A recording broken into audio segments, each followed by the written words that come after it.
who I admire and look up to in ways that are really hard for me to describe, but I'm going to try. I'm going to say that I feel like the sheer talent of this human being is something that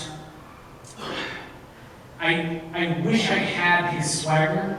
I wish I had his ability to shift from being silly back to being real in a way that I can't do.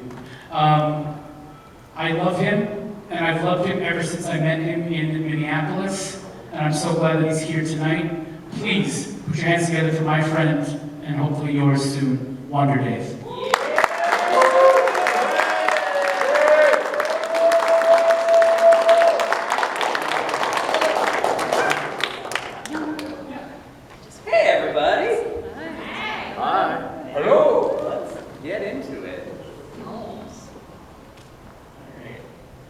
This first one is called Born of Adversity but Made with Love, a poem for Natalie.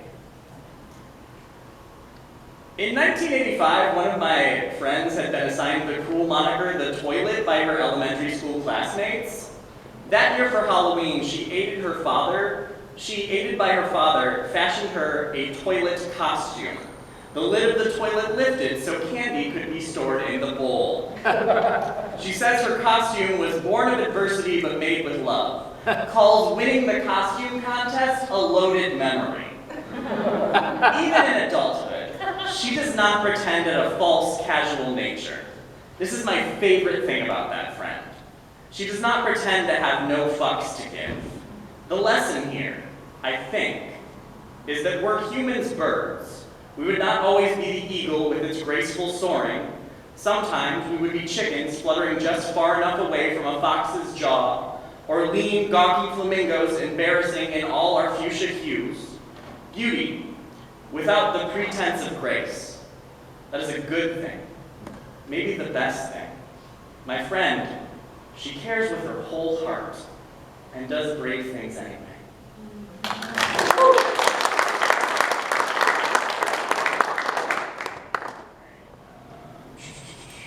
This is an older piece from back when I was slamming, which is to say, I mentioned Harry Potter in it, and I don't shit on J.K. Rowling immediately after. But know that I would. That's all I want you to know. It's called fiction. If I were Harry Potter, I would wake up in the morning and think, I must find the Horcruxes to fulfill the prophecy to defeat Lord Voldemort. Things are not so spelled out for me. If I were Buffy the Vampire Slayer, I would wake up in the morning and think, what should I do today? I guess I'll go slay some vampires since it is in my official title and all. If I were the last airbender, I would wake up and think, why did they cast all white people in my movie? That's messed up. Oh well, guess I'll go master the 4 elements and defeat the Fire Nation. If I were Sailor Moon, I would wake up in the morning and try to stop Queen Beryl from doing whatever it is Sailor Moon villains are trying to accomplish. It is very unclear. I'd also be confused as to why whenever I speak English, the lesbian sailor couple refer to each other as cousins. It makes for some real weird edits. If I were Frodo Baggins, I'd be like, are we there yet? But screw those heroic jerks, because I am not them. I wake up in the morning and think, dear God, why am I risen before the sun? Or, dear God, why do I have to pay rent? Or, dear God, why must I wake so early my brain forgets I'm pretty much an atheist? My point is, why must I wake each morning not knowing my ultimate destiny? Why is each step I take a step towards a mundane restaurant job, as opposed to a step on my path to defeating my nemesis in an act of dark vengeance for the good of all mankind? Instead, I've spent my life giving mankind food, which is neutral good, I suppose. My point is, I do not know what I'm doing with my life. And fiction has failed me. This is perhaps adulthood's first great disappointment. The second disappointment is that if you ever do something great, the credits do not start rolling. You have to keep doing stuff afterwards. And at this point, I think that maybe I should have ended the poem on that line about disappointment. Could have been a real sick closer. But it's a real downer. Perhaps I want to turn this piece into an uplifting poem about personal growth, but that is not the scene. Too cynical. Then I think that maybe this meandering discussion about endings I've dragged you, dear listener, into is the perfect metaphor for my current state of being. However, if that is the perfect metaphor the universe has deigned to give me, I feel pretty ripped off. And then, when I think I won't be able to find an ending to this poem, I find it. In fiction.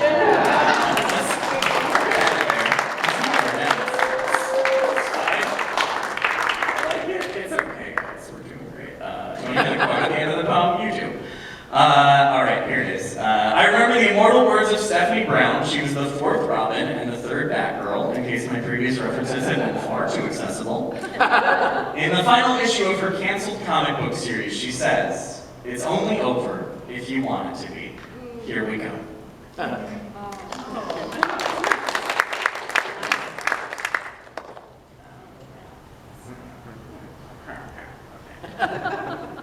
This is called Dolly and Joe. I've got these tiny women on my shoulders. One looks like Joan Jett and the other looks like Dolly Parton. They keep giving me the best advice. I trust their recommendations more than Google. Joan is wearing a white corset and playing the worn white Gibson melody maker she wrote all her hits on. Dolly is wearing horns and a sparkly red dress. She sings and sounds like the most beautiful angel in the choir.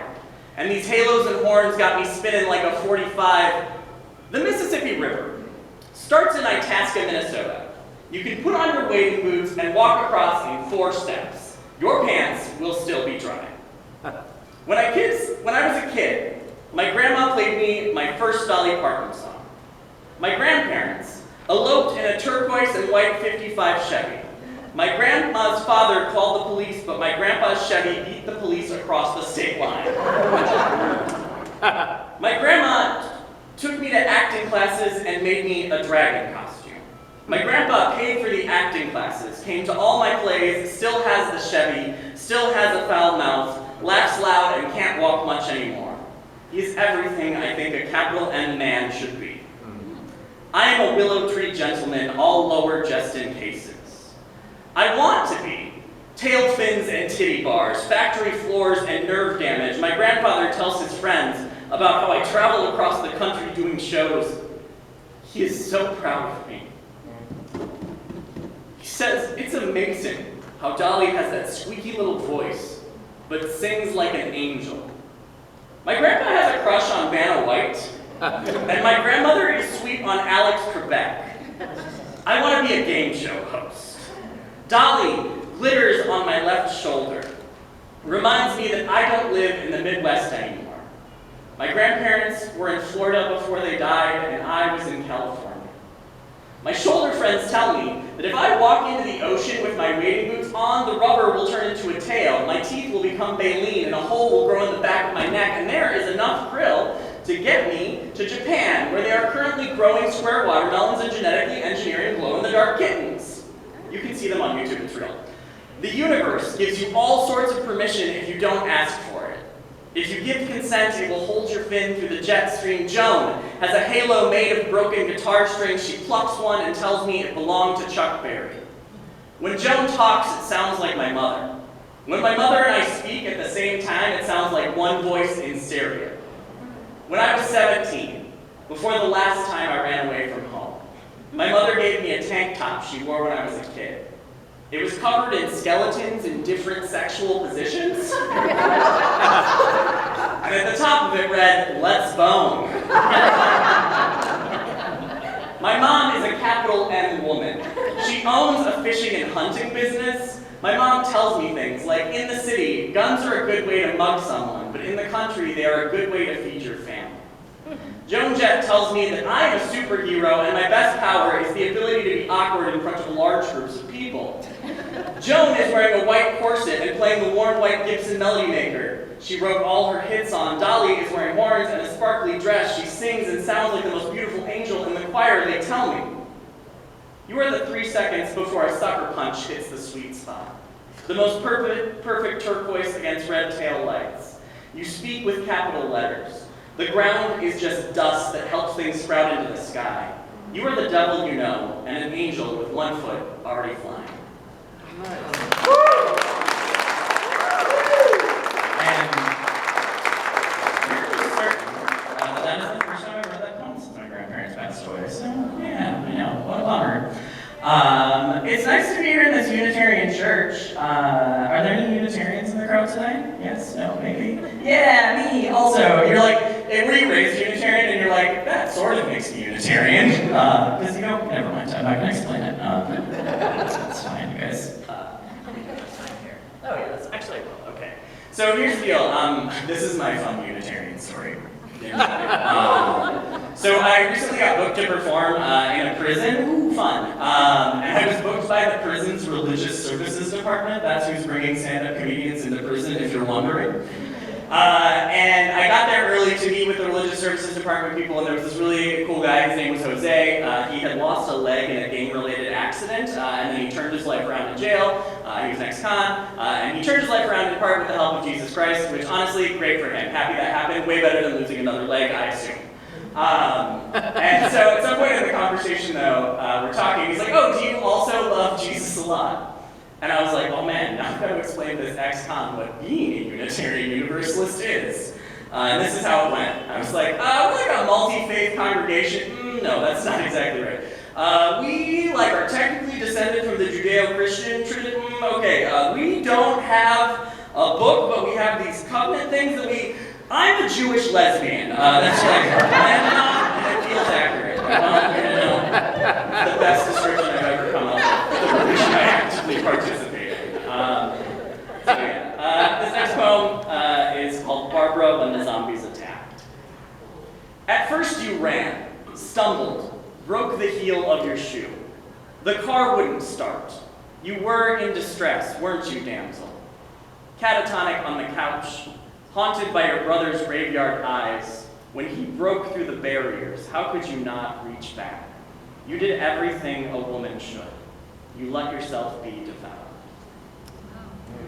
Yeah, right? Feminist film commentary and a poem about George Romero's movie? I'm truly a genius. It's fun. What do we do with that?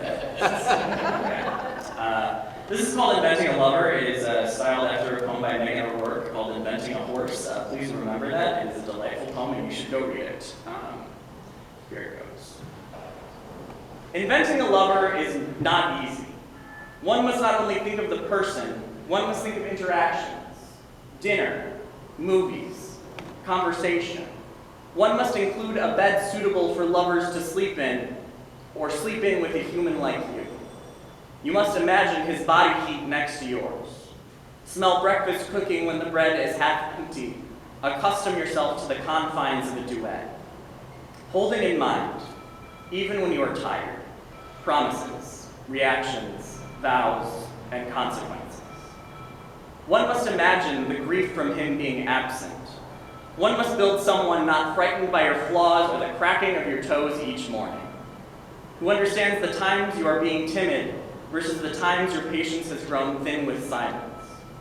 One must imagine the absence of money, carrying another person through such a thing, the living weight of his cold feet on the bathroom floor, stray bits of shaved stubble since he is real and therefore inconvenient. And sometimes, tired after climax, sweat on his brow, the thick smell of sex humid in the air, one must imagine love.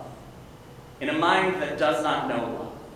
An alien mind, a love that does not depend on your image or your understanding, indifferent to all you lack.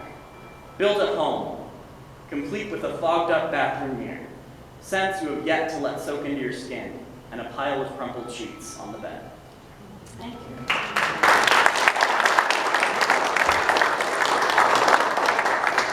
I talk about pop culture stuff a lot in my poems, because I think pop culture is important. I don't know. But I host a show sometimes called Literary Pop. Usually I do it every October, and I make my friends write poems about Belcher. That's all I do. That's what's happening. Jamie, who you'll see later, did a dope thing about Star Wars once upon a time for that show, so I appreciate it. All right. This poem's called Gold Dust. It is the 1990s. A group of boys are watching professional wrestling. The band they call the Bizarre Ones struts to the stage. The arena cheers. The arena boos. The arena hisses. The arena makes noise as he makes his way to the ring. His wig is long and blonde, a crown to mark him feminine. His face is painted gold and black. His lips curl into the perfect sneer. Every wrestler needs a gimmick. His is sex, is lust for the other man in the ring. His gimmick is that he is gay. No one says it. No one needs to. When he pins men, his body rides, grinding crotch to crotch. He tattoos the name of another wrestler on his chest. The commentator's table declares with little subtlety that he only took the match to feel the other man's skin. Under the spotlight, the other man sparkles with sweat. The other boys recoil, declaring that gold dust is gross. I do not recoil. He is clearly a villain, but the crowd has fans dressed like him. Others love to hate him. The reactions he incites fascinate me. I am a slight and girlish boy. I enjoy comic books and science fiction and dragons, the same things as the other boys, but I do not see the difference between He-Man and She-Ra. After finishing all the Hardy Boys books in our class library, I incite a small scandal by checking out a Nancy Drew book and declaring they're pretty much the same thing. The man called Gold Dust enters the ring to a shower of golden confetti and flashing lights. He knocks out the other wrestler and performs mouth to mouth. The crowd is driven to their feet. I am smart enough to know that fights are scripted, to know that this reaction was planned. I could plan. I could control when they stare. Later, the other boys and I play Truth or Dare. I dare them to take off their shirts and kiss. They do, and in return, they dare me the same. I could be scandalous on purpose. It was a small power, but it was mine. I knew that.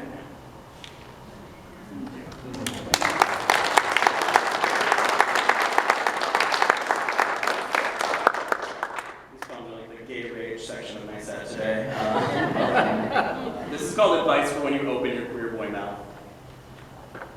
Open wide! Your mouth should sparkle. Your mouth makes glitter. Open, glitter, open. Vomit, starshine. Spray, twinkles. Be the exorcist meets Priscilla, queen of the desert. Open, swish. Make your tongue shuffle all change. Suck it up. You are a type to be cast. Scale, but not too high. Don't be best. Don't be the best. Play the best friend. Play the other. Play the victim. Don't bark. Just bite your tongue until your mouth glistens like blood on pavement. Be a star. Under the loneliest streetlight, purr, be catty, be sexy, and neutered at the same time. It won't drive you crazy. Hush, lisp, pour glitter down their throats, let flashy erupt like a sequined volcano. At first, it will look like Judy Garland's shoes crawling onto their feet, then cement blocks of moon dust weighing them down, then drowning in a Hudson River of disco ball. Open your mouth. Erupt, drown them in drag, and name yourself Pompeii.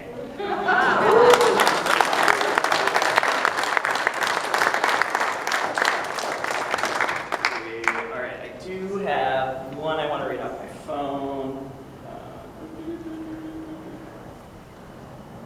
Such a smooth transition I'm making right now. Alright. This is called Love in a Time of Dinner Theater. You were a spark plug covered in motor oil served to me on a white china plate in a dinner theater. It was a surprise. I had ordered the chicken almondine. The theater was once again showing Oklahoma. When you looked at me with your greasy eye socket, you saw that I was a Thomas Kincaid painting, the light in my eyes pouring all over my snowdrift cheekbones. When you hopped into my cabin door mouth, you tasted like every pickup truck made in 1989. You chipped my tooth, caused an oil slick on my babbling brook tongue. The wind came sweeping down the plain. All the other audience members were fish. When they liked something, they flopped around like drunken sailors fucking, or fish on land dying from not breathing. They liked a lot of things. The table next to us was a group of betta fish. During intermission, they killed each other, making room for the peaceful carp to get closer to the stage. At the start of the second act, you wrenched yourself into my socket-sized throat. My uvula sparked, starting the chain reaction that set my belly engine rumbling. The noise was so terrible, no one could hear the play. It didn't matter. All of the audience fish just sat quietly, their mouths open hotel rooms waiting for flies to check in. The fish weren't flopping anymore. They might have been dead. We might have been lovers. I'm sorry. I seem to have forgotten several details.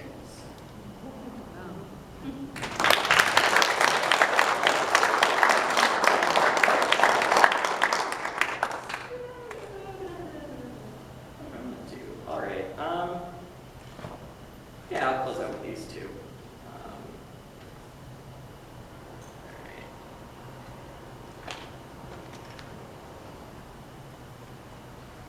And lo, before them appeared a man in very tight pants. Pants so tight the outline of their bulge would indelibly make its mark upon a generation of young nerds, forever scripting their lives into a film entitled My Adolescent Sexual Awakening, starring David Bowie's crotch in The Labyrinth. Yeah. Also featuring Namor the Submariner, Grizzly Adams, and Jeff Goldblum, like a lot of Jeff Goldblum. David was tall, lean, clever, and glamorous, a peacock of a man, and young me, absorbed in the worlds of goblins and elves, felt decidedly peahen in my ordinariness. With his sly smile, he obliterated any sway that the saccharine songs by New Kids on the Block might have had. Bubblegum goodness never stood a chance against Jareth, the Goblin King of the Labyrinth. I wanted to be put into a crazy maze where I would go on a journey of discovery. But at the heart of the maze, I would not rescue my baby brother, because babies suck. My prize would be Jareth's kiss. We would make out with all the fervor of two scrawny dudes rubbing together like two sticks to ignite our fire. I would rip open his frilly shirt, have an awkward moment while he took off his boots, and then he would use magic to tear off my clothes while he choked me just a little, because evil is sexy. But it would be consensual, and he would know that my safe word is Ludo! And then, what lies beneath his tights would reveal it unto me, and I would bask in the glory of our androgynous lord, play with his magic balls. Sperm would fly through the room like a white barn owl in the night, and I would transcend this universe, turning fan fiction into reality, and we would be kings together forever and ever. Amen.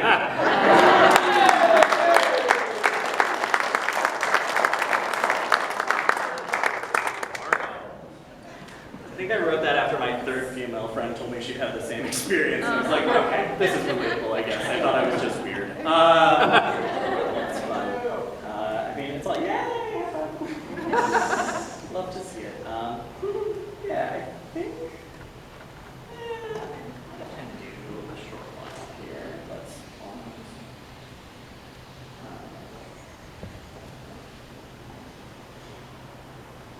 okay, yeah, I'll do this one. It's called For Graham on the occasion of his birth. It was about when a comedian friend of mine had a baby. He asked me to write a poem, and it was this. When you were born, there was a world waiting to laugh at your first joke. There was a woman exhausted from bringing you into daylight. She smiled when you finally got here. There was a man. He held your tiny human body in his giant palms. The world was fuzzy shapes and dazzling sounds, scratchy beards and soft lips, giggles and gentle sighs, a lullaby without rhythm or meter. You, precious child, were celebrated by people you have yet to meet. They put down their cynicism and blunted barbs of their wit to simply admire your arrival. Welcome to sunset and midday. There are so many things we want to show you. When you were born, the man with the giant hands closed his eyes and whispered, I love you. He meant it more than ever before. We all held our breath, waiting for you to take the stage. You were greeted to a roaring lion's pride of applause. Laughter rose soft as a soap bubble. You took your first bow. You were so small then, and you are so small still.